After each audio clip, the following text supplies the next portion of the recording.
What is happening, guys? First and foremost, sorry I have been away for so long. Been going through some things health wise, and secondly, well, firstly for the video, I'd like to apologize for the worst camera work you've ever seen. Basically in this video we're going to be doing some work on well, not some work, just some quick maintenance on the 34.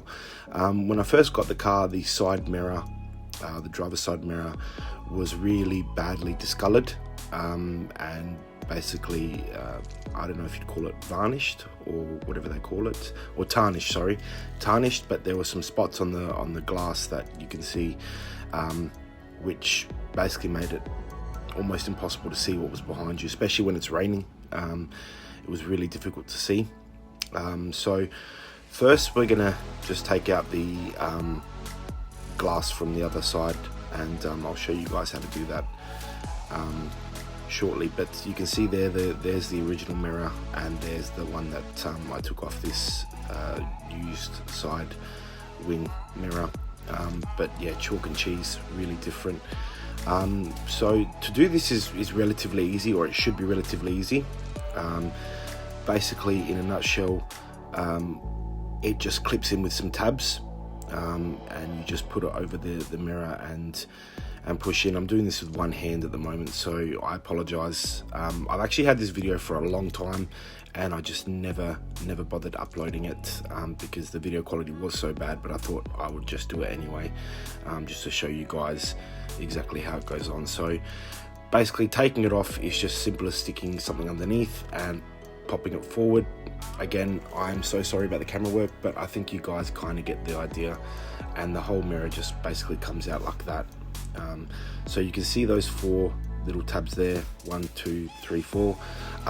They clip into it, and obviously the spiders behind there and everything else like that. So yeah, basically this is just going to be a real quick video. Now, you won't have to do this next part necessarily. I had to, because this was so damaged. This is the back part of the actual mirror there. So this is the part that holds the mirror in place. But mine was relatively damaged, or some of those pin things were damaged. So it really wasn't sitting in there nicely. You can see they're all a bit mangled. So the plan was just to basically replace it with the one from the other mirror. Now, it's worth mentioning, the reason why I didn't do a whole swap is because this mirror is for a sedan, and sedan mirrors are different to coupes, unfortunately. So you can see there, guys, it's relatively easy.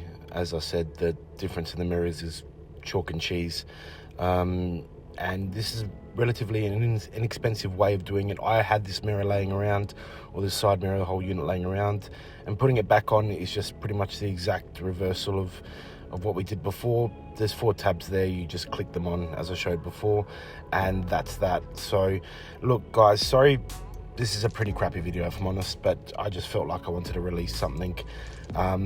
Thanks for all those who have subscribed and everything like that. There is going to be more stuff coming out soon, I promise. But yeah, please just bear with me, and I hope you're all keeping safe. Take care.